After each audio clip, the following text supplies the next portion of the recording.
First of all, hit that subscribe button, hit that notification bell, so you'll be able to get hard-hitting social democratic commentary from yours truly, American Social Democracy.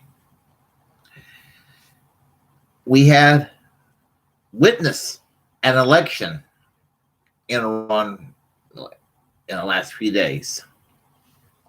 June 18, 2020. Hassan Rouhani, who is the incumbent and noted moderate, was term limit in a sense that he cannot run for re-election. So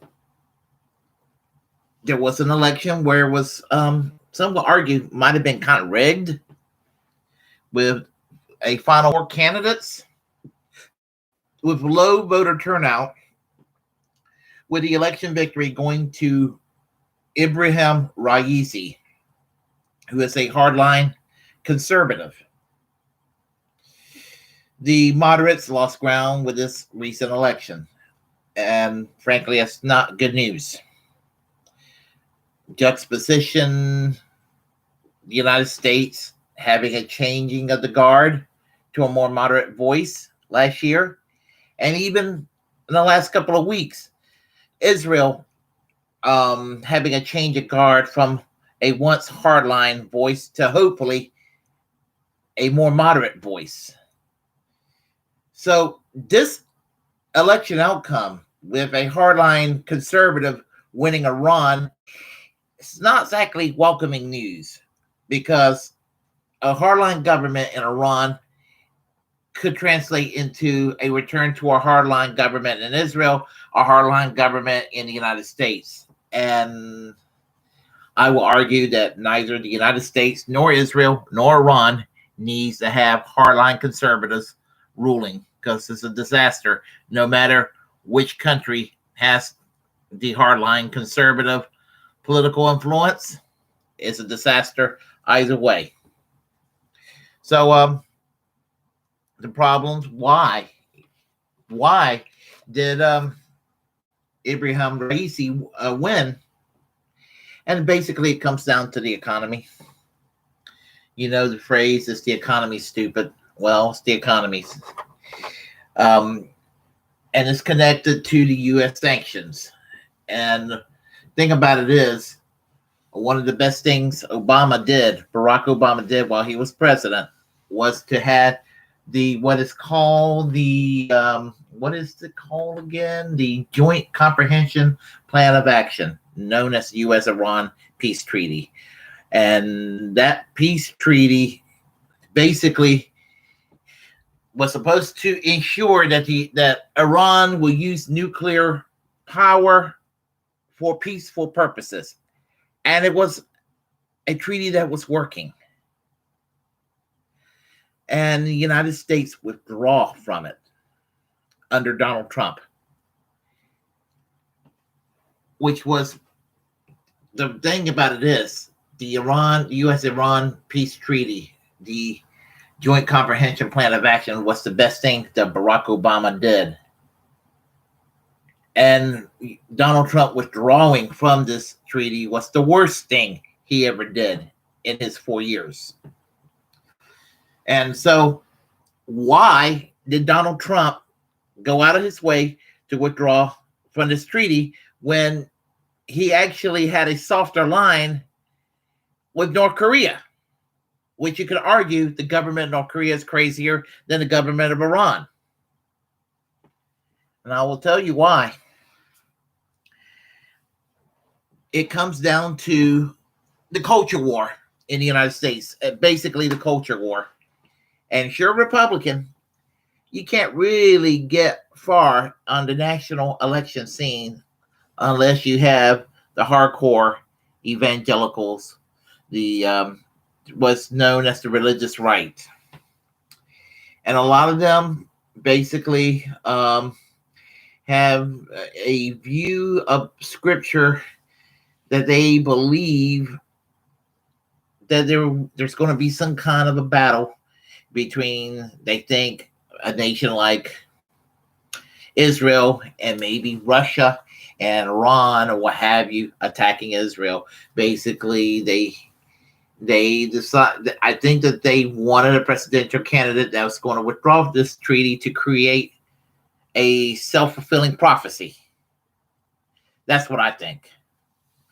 So you had this unholy alliance of secular neocons and Christian Zionists working together in the Republican Party. And they want to go and create an unstable Middle East. And I've argued that one of the biggest reasons on the domestic scene to reject the Republicans is their antagonism toward New Deal liberalism or its remnants. They want us to go back to the 19th century in terms of a hardcore corporatist model. But on issues not dealing with the economy, you got the American Taliban that wants to bring about World War III, who are just as useful to peace as Al Qaeda or ISIS, which is odd for me to say because when it comes to Al Qaeda and ISIS, Iran is just as opposed to that kind of a movement as the United States and the West is.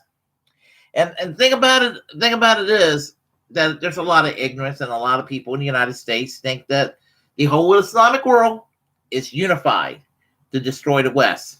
Won't happen. They're having competing factions, competing theological movements within the religion of Islam.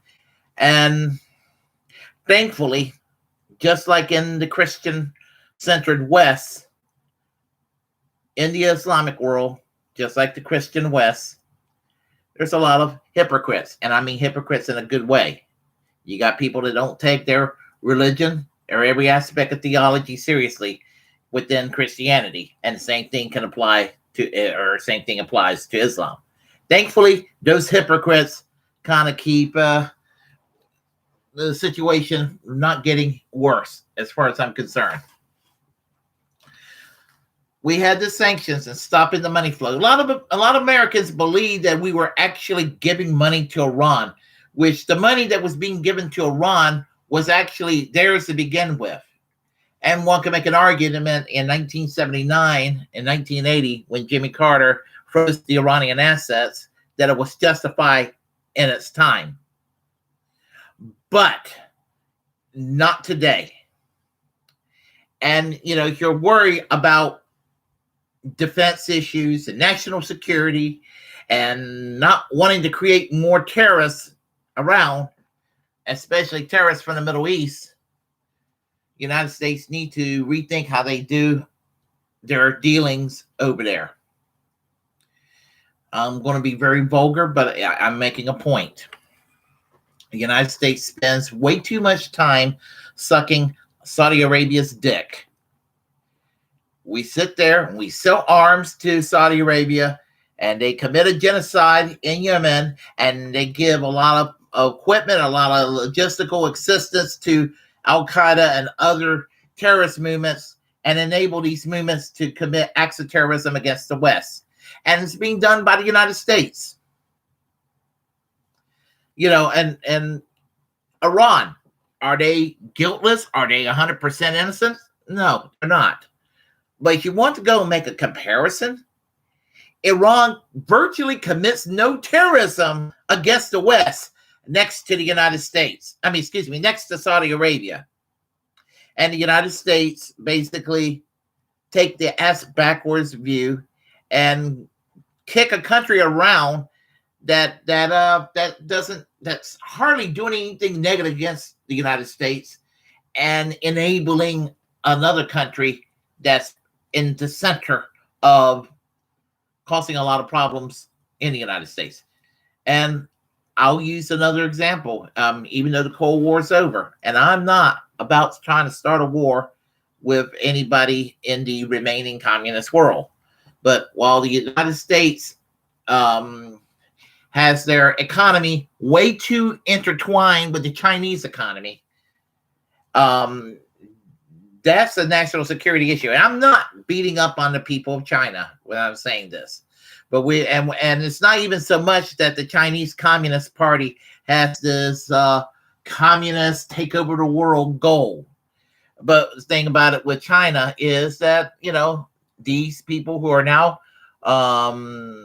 Leninist capitalists had their self-interest, and they, as I said, it's not in the name of communism, but in some ways the name of nationalism on their own, and they just think the United States needs to be cut down to size. Now, not for starting a Cold War with China, but I don't mind, trade tariffs against China, because I would like to see products made in the United States for a change. But the ironic thing is, the United States goes around and coddle and enables China, but they kick Cuba around, kick them around and bully them, and Cuba commits no problems against the United States. I'm not blessing the Cuban government, but the government of Cuba is not trying to bully the United States. They're not trying to fuck with the United States. And the sanctions we got against Cuba is immoral, and it's immoral. It's nothing less than immoral. So, in every way, when it comes to foreign policy, the way the State Department likes to do things, they do it in an ass backwards way. And that's what we're doing with Iran right now, being ass backwards. Because, as I said, kicking Iran and trying to start a fight with Iran is not going to go and make the Middle East any safer. It's going to do just the opposite.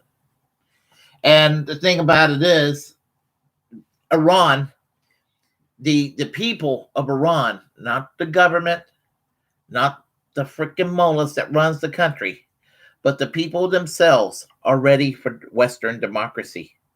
They're Western people in their own way. It's a Western culture in a way. And in spite of it being Shia Islam, it's a Western culture. And Iran is capable of being a secular democracy.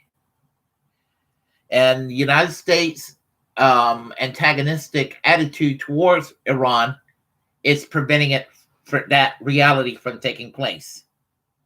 You think about it. I don't claim to be the smartest kid around, but I do know what I'm talking about. I used to kind of not know these things, and little by little, I was never a neocon hawk or anything like that. But just even though I would never wanted to go and fuck with Iran and all of that, I used to think, oh my goodness, they're the bad guys. They're really the bad guys. Oh my gosh, they're the bad guys. And no, they're not good guys per se, but the United States policy is hostile. The hostile way that the United States treat Iran is not making them any more reasonable. And it's the cause of what you've seen in the last couple of days in Tehran with the election. You got a hardline president. And, I blame Donald Trump. And what I mean by that is, when I say sort of, if Donald Trump would be the real alpha man that he claims that he was while he was president, he would tell all of these little Bush Cheney, John Bolton neocons and Mike Pompeo fuckers that work in his administration to fuck off and have some people who are committed to non-interventionism and not trying to start a fight with another country. He could have shown leadership in that regard. But no. He wanted to be a cuck and make peace with factions of the Republican Party that appears more reasonable and moderate, but are actually on policy in a lot of ways worse than Donald Trump himself. And so we're in a situation that we're in because Donald Trump lacked the balls to tell the Bush Cheney infrastructure that was part of his administration he didn't have the balls to tell him to fuck off. And we're going to do it my way. And he might not have been so terrible of a president had he done that. But he had to go and listen to the John Hagees and listen to the Michelle Bachmans and the Mark Levins and all the people that makes the Republican Party a party that I could never ever support. And so, and as I said this, I'll say it once and I'll say it again. The Democratic Party, and when I say the Democrats and Republicans, I don't mean the people themselves. I don't mean your next door neighbor, your coworker, your acquaintances, or people you know personally. We're talking about elected politicians from both parties, and we're talking about talking heads in the media from both parties.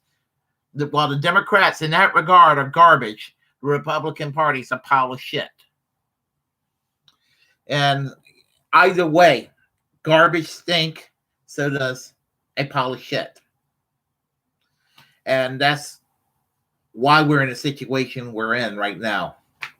And I hope that in spite of all I just said, I'm hoping that, I'm hoping just one thing, Joe Biden, just do one thing correctly, please. In spite of what's going on with Iran, try to jumpstart this peace treaty. Because if you could jumpstart this peace treaty, maybe the hardliners in Iran can go away. If you like what you heard, press like and comment. If you disagree, comment anyway. We'll have a conversation. Please share the content on this channel. As a First Amendment absolutist, it's my duty to inform you to go and create your own platform, because we're all the muckrakers of our time. And once again, I ask each and every one of you to hit that subscribe button, hit that notification bell, so you're kept up with hard-hitting social democratic commentary by yours truly, American Social Democracy. And until next time, peace. Class struggle yesterday, class struggle today, class struggle tomorrow, and class struggle until we achieve full economic and social justice in our time. And part of that economic and social justice includes a pro-peace foreign policy.